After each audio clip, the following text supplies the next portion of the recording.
Saudi अरब 170 kilometre लंबी एक ऐसी मॉडर्न सिटी बनाने जा रहा है जिस पर ना ही गाड़ियां चलेंगी और ना ही इस पर रोड्स बनाए जाएंगे। बिल्कुल सीधी लाइन में बनाया जाने वाला ये दुनिया का सबसे पहला और सबसे बड़ा शहर होने वाला है, जिसको 2030 से पहले पहले कंप्लीट करना सऊदी किंग और क्राउन प्रिंस का ख्वाब है।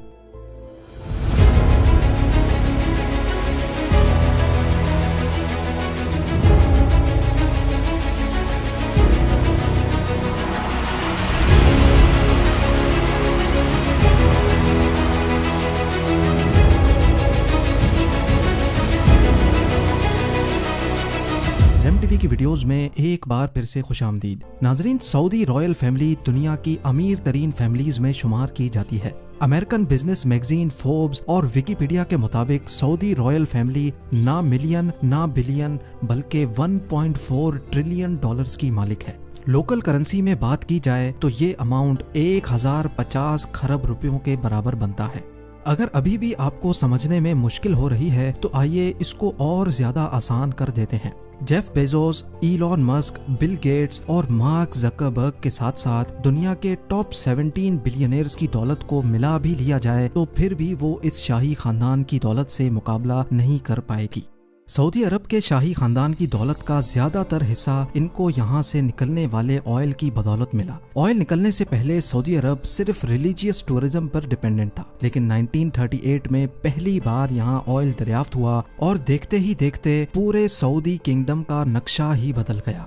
आज सऊदी अमेरिका के बाद दुनिया का दूसरा बड़ा ऑयल प्रोड्यूसर है, जो सिर्फ एक दिन में 1 करोड़ से भी ज्यादा बैरल्स ऑयल प्रोड्यूस करके 85 कंट्रीज को सेल करता है। पर बैड न्यूज ये है कि ये सब कुछ हमेशा ऐसे नहीं चलने वाला। स्टैनफोर्ड यूनिवर्सिटी में की गई एक रिसर्च में साइंसदानों को सॉलिड एविडेंस मिले हैं कि जो क्रूड ऑयल हम पिछले 150 साल से इस्तेमाल कर रहे हैं वो अब जल्द खत्म होने वाला है। यानी जमीन के नीचे ऑयल रिसोर्सेज का दी एंड जल्द ही होने वाला है। रिसर्च में अंदाजन बताया गया है कि 2052 तक दुनिया से क्रूड ऑयल खत्म हो जाएगा या उसकी क्वांटिटी इतनी कम रह जाएगी कि उसको निकालना प्रॉफिटेबल ही नहीं रहेगा। तो आखिर 2052 के बाद सऊदी किंगडम अपना गुजारा कैसे कर पाएगी? गुजारा तो शायद हो जाए, पर ये शाहाना लाइफस्टाइल कैसे बरकरार रहेगा? क्राउन प्रिंस मोहम्मद बिन सलमान ने अभी से ही सऊदी किंगडम को ऑयल की डिपेंडेंसी से हटाने का काम शुरू कर दिया है। दुबई की तरह अब सऊदी अरब भी वेस्टर्न टूरिज्म को प्रमोट कर रहा है और उसके लिए जो सिटी बनाई जा रही है वो दुबई से भी काफी ज्यादा एडवांस्ड होगी। ये शहर दुनिया में मौजूद दूसरे शहरों से काफी ज्यादा मुख्तलिफ होगा, क्योंकि जहां दूसरी सिटीज सेंटर से स्टार्ट होकर आहिस्ता आहिस्ता बाहर की तरफ फैलती जाती हैं, वहीं ये सिटी एक स्ट्रेट लाइन में होगी और वो भी 170 किलोमीटर लंबी लाइन।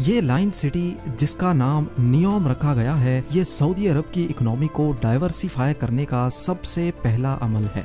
मोहम्मद बिन सलमान, जो सऊदी किंग सलमान बिन अब्दुल अजीज के बेटे हैं और जो अनऑफिशियली पूरी कंट्री को चला भी रहे हैं, उनके मास्टर प्लान में 2030 तक सऊदी को ऑयल की डिपेंडेंसी से हटाना भी शामिल है।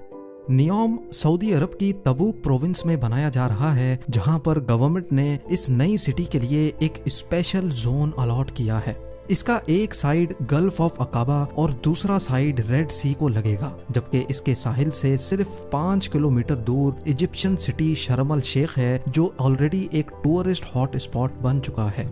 दोनों कंट्रीज के हुक्मरानों का प्लान है कि नियोम और शर्म अल शेख को एक ब्रिज के जरिए भी कनेक्ट किया जाएगा, जिससे दोनों कंट्रीज को ना सिर्फ टूरिज्म में फायदा होगा बल्कि दोनों के दरमियान इजराइल को बाईपास करके एक लैंड कनेक्शन भी बन जाएगा। सऊदी गवर्नमेंट की तरफ से नियोम का जो नक्शा प्लान किया गया है वो वाकई काफी इंटरेस्टिंग है। क्राउन प्रिंस का कहना है कि लाइन सिटी के बेशुमार फायदे हैं और ये दुनिया को नेक्स्ट लेवल तक लेके जाने का एक रोल मॉडल होगी। ये सिटी 3 लेवल्स पर फैली होगी, जिसमें ग्राउंड लेवल पे ना ही गाड़ियां चलेंगी और ना ही कोई रोड बनेगा, बल्कि ये लेवल नेचर से भरपूर होगा, जहां सिर्फ पैदल चलने वालों की जगह होगी। दूसरे लेवल को सर्विस लेयर का नाम दिया गया है, जिसमें सारी कमर्शियल एक्टिविटी जैसा कि शॉप्स, ऑफिसेज और मॉल्स होंगे। इस लेवल पे रोड्स होंगे और गाड़ियां भी इसी लेवल पे चलेंगी। नियोम का तीसरा लेवल इस सिटी की बैकबोन साबित होगा, क्योंकि यहाँ ultra high speed transport system बनाया जाएगा जो लोगों को 170 किलोमीटर पर फैले शहर के एक कोने से दूसरे कोने तक सिर्फ और सिर्फ 20 मिनटों में पहुंचाने की काबिलियत रखेगा। नियोम दुनिया की बाकी सिटीज के मुकाबले में बिल्कुल डिफरेंट होगी, क्योंकि ये पूरी सिटी, इसमें मौजूद electrical system, transport system, industries, सब कुछ रिन्यूएबल एनर्जी के जरिए चलेगा। यानी जो ऑयल 2052 में ख़त्म होना है, नियोम के लिए वो 2030 में ही ख़त्म हो जाएगा। ये लाइन सिटी जहां रेड सी के साहिल से गुजरेगी, वहीं इसका ज्यादातर हिस्सा 4500 फीट ऊंचे पहाड़ों से भी गुजरेगा और सऊदी गवर्नमेंट ने इस हिस्से को ट्रोजेना का नाम दिया है। प्रोजेक्ट की कंस्ट्रक्शन के लिए किसी भी पहाड़ को नुकसान नहीं पहुंचाया जाएगा, बल्कि इसी नेचुरल लैंडस्केप की खूबसूरती को इस्तेमाल करके इसमें डेवलपमेंट की जाएगी, जहां एक vertical village, outdoor ski resort, mountain to mountain transport system, health centre और लग्जरी एंटरटेनमेंट सेंटर्स भी बनाए जाएंगे।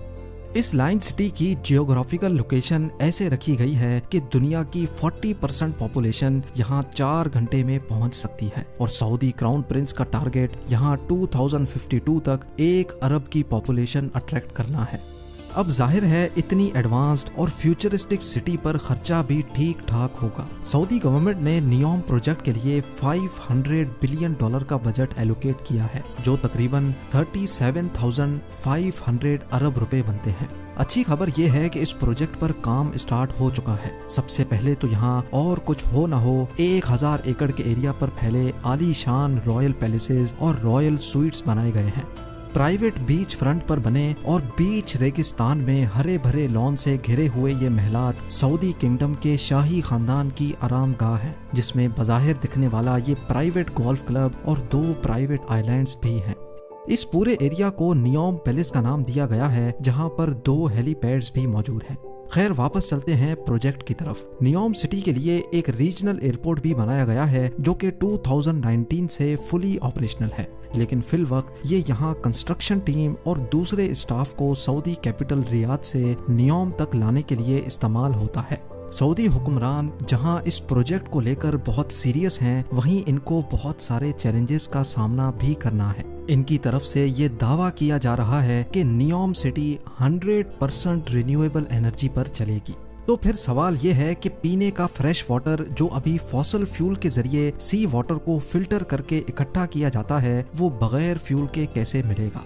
क्योंकि ये बात तो हम सबको मालूम है कि सऊदी अरेबिया में फ्रेश वाटर की कोई एक भी रिवर नहीं है। 1 अरब लोगों के लिए इलेक्ट्रिकल अप्लायंसेज 100% रिन्यूएबल एनर्जी पर ऑपरेट करने के लिए क्या कुछ करना पड़ेगा, और ग्रीन एनर्जी से चलने वाली अंडरग्राउंड हाई स्पीड ट्रेन्स इतना जल्दी कैसे तैयार हो पाएंगी? इन सब सवालों के जवाब बहुत सिंपल है। नियोम में फ्रेश वाटर जनरेट करने के लिए एक नया मेथड अप्लाई किया जाएगा। गिलास से बना एक बहुत बड़ा ग्लोब तैयार किया जा रहा है, जिसको सी वाटर से भरा जाएगा। सोलर मिरर्स के जरिए गिलास ग्लोब को गर्म किया जाएगा और जब अंदर का पानी गर्म होकर स्टीम और फिर वाटर वेपर में कन्वर्ट होगा, तो उसको पाइप्स के जरिए बाहर निकाल लिया जाएगा। नियोम के वाटर सेक्टर के CEO का मानना है कि इस तरीके से हर रोज 5 करोड़ लीटर फ्रेश वाटर बनाया जा सकेगा। रिवर्स ऑस्मोसिस और डीसैलिनेशन जैसी मौजूदा टेक्नोलॉजीज के जरिए फ्रेश वाटर बनाने की कॉस्ट जहां 1000 लीटर पर $1 बनती है, वहीं ये कॉस्ट सोलर डूम में 62% तक कम होकर सिर्फ 38 सेंट्स यानी 28 रुपए रह जाएगी। अब बात करते हैं एनर्जी सेक्टर की। इस फ्यूचर मेगा सिटी की इलेक्ट्रिसिटी डिमांड्स पूरी करने के लिए 100% रिन्यूएबल सोर्स को इस्तेमाल किया जाएगा। सऊदी अरब की लोकेशन के हिसाब से यहाँ ज्यादातर गर्मी रहती है और गर्म इलाकों में विंड कंडीशंस ज्यादा बेहतर होती हैं। इसीलिए विंड टरबाइंस और सोलर की मदद से नियोम पर ऐसे प्लांट लगाए जाएंगे जो पानी और हवा को इलेक्ट्रोकेमिकल सेल के जरिए ग्रीन अमोनिया में कन्वर्ट करेंगे, जो कि एक बहुत इफेक्टिव फ्यूल है। नॉर्मल फ्यूल को जब बर्न किया जाता है तो ऐसी गैसेस प्रोड्यूस होती हैं जो पॉल्यूशन का बायस बनती हैं, लेकिन ग्रीन अमोनिया या ग्रीन हाइड्रोजन 100% रिन्यूएबल एनर्जी से बनाया जाता है। इसी वजह से इसके बर्न होने पर नुकसानदेह गैसेस प्रोड्यूस नहीं होती। फॉसल फ्यूल की तरह ग्रीन अमोनिया को ट्रांसपोर्ट और स्टोर करना भी काफी आसान होता है। अब आ जाते हैं सबसे मेन सवाल पर, यानी अल्ट्रा हाई स्पीड ट्रेन्स जो दुनिया में पहली बार प्रैक्टिकली नियोम में इस्तेमाल होंगी। ये high speed trains 482 kilometre per hour से ट्रेवल करके सिर्फ 20 मिनटों के अंदर अंदर लाइन सिटी के एक कोने से दूसरे कोने तक पहुंचा सकेंगी। ये ट्रेन जिस टनल में चलेगी वहां हैवी मैग्नेट्स लगे होंगे जो ग्रीन इलेक्ट्रिसिटी की मदद से ट्रेन को पुश या स्टॉप कर सकेंगे। साथ ही साथ ट्रेन स्टार्ट में तो व्हील पर चलेगी, लेकिन स्पीड अप होने के बाद इसके व्हील्स जमीन से 4 इंच ऊपर उठ जाएंगे और मैग्नेटिक फोर्स पर तैरती हुई ट्रेन सेम इलेक्ट्रिसिटी कंजम्पशन में ज्यादा फास्ट चल सकेगी। इस सिटी का डिजाइन बिल्कुल स्ट्रेट लाइन भी इसी वजह से रखा गया है ताकि अल्ट्रा हाई स्पीड ट्रेन को सफर के दौरान टर्न्स की वजह से स्लो ना होना पड़े। कई एक्सपर्ट्स का मानना है कि इस लेवल की फ्यूचर सिटी और इसमें यूज होने वाली टेक्नोलॉजीज को 2030 तक बनाना पॉसिबल नहीं है, लेकिन नियोम प्रोजेक्ट का विजन और इस पर की जाने वाली मेहनत से एक बात तो क्लियर है कि सऊदी किंगडम अपने फ्यूचर को लेकर काफी सीरियस है और वेस्टर्न टूरिज्म को प्रमोट करने की भरपूर कोशिश भी कर रही है। उम्मीद है जेम टीवी की ये वीडियो भी आप लोग भरपूर लाइक और शेयर करेंगे। आप लोगों के प्यार भरे कमेंट्स का बेहद शुक्रिया। मिलते हैं अगली शानदार वीडियो में।